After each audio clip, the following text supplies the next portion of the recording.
Well, good morning, everyone. As we all know, the Liberal government is holding its caucus retreat here over the next few days. This is after 9 years of Liberal policies causing untold misery to Canadians in so many ways.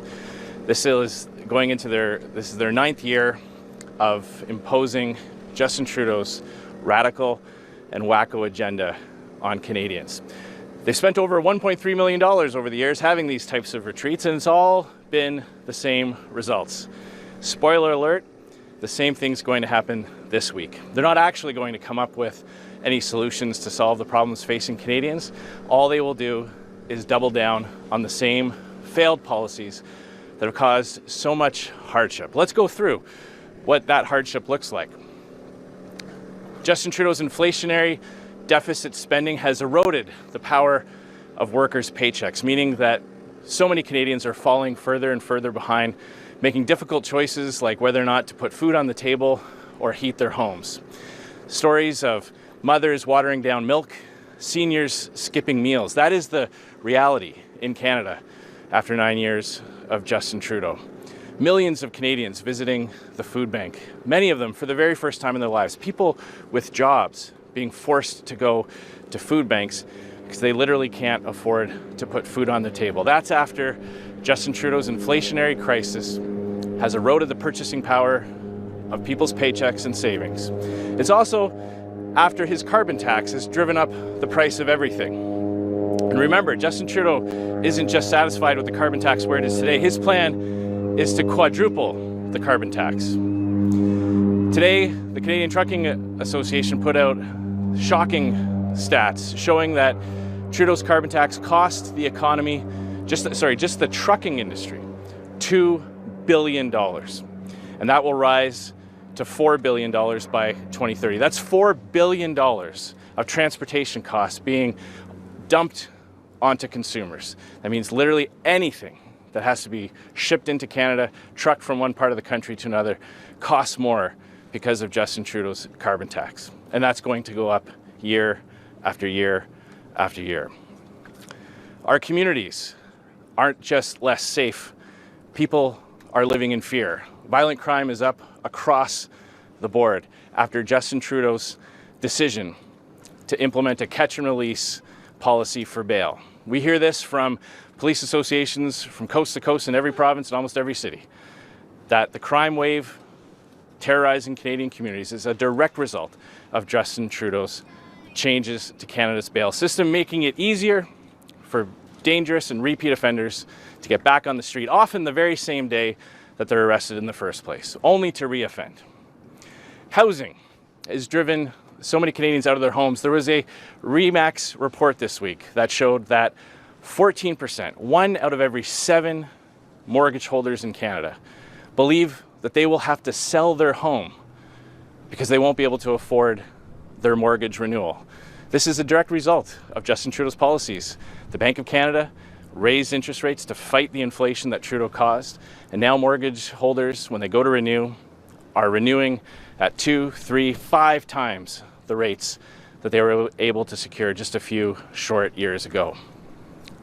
Housing costs have pushed people out of their homes. There's a tragic story just the other day of a senior in her 70s being forced to live in a tent because she couldn't afford the rent anymore.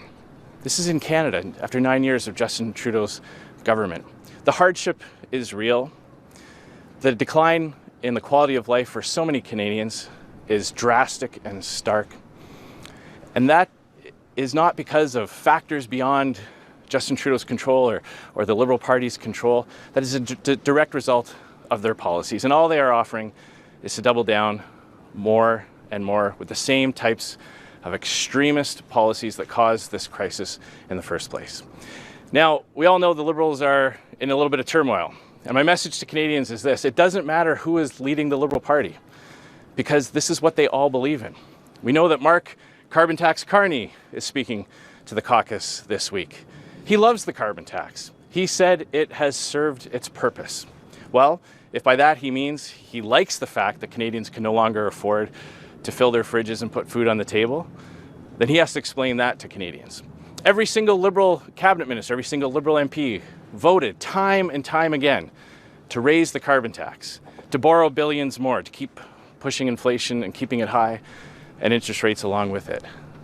It doesn't matter what kind of paint they slap on the Liberal brand or who they're speculating might lead them into the next election. Liberal policies, 9 years of Liberal policies have done this. Mark Carney won't change that direction.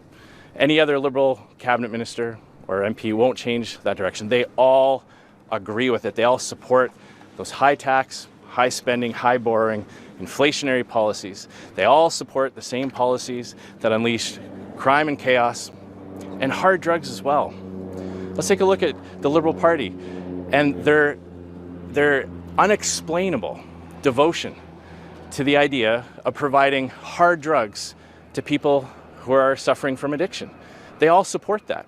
They voted time and time again to do it. They supported their government's implementation of a plan that legalized the use of hard drugs in public places like playgrounds and bus stops and even in hospitals, to the point where one union told their nurses that they should avoid breastfeeding if they've been walking through rooms where people have been consuming hard drugs in hospitals. This is 9 years of Liberal policy, and Canadians can only expect more of the same. Justin Trudeau hasn't changed course. The Liberal Party hasn't changed course. Mark Carney isn't promising to change course. All they're talking about is doubling down on the same failed policies that caused all this heartache to Canadians in the first place. So that's my message to Canadians today. It doesn't matter what happens at this retreat. It doesn't matter what kinds of comms exercise they go through or what kind of speculation they all entertain about who might lead them in the next election. It's the same failed Liberal policies causing the same hardships for Canadians, pushing so many Canadians out of their homes and so many Canadians to the food bank. Mr. Chair, the contrast, I'll take questions in a moment. The contrast is clear. Only the common sense Conservative Party is offering relief from all this hardship. We're going to axe the tax to bring down prices so that you can afford to eat and heat your home.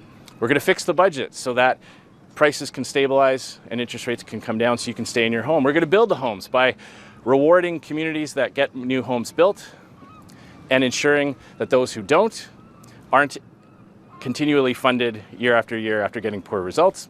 And we're going to stop the crime by taking dangerous and repeat offenders off the street, ending Justin Trudeau's taxpayer-funded experiment with hard drugs in our communities, and once again get Canada back on track and improve the life of all Canadians. Thanks very much.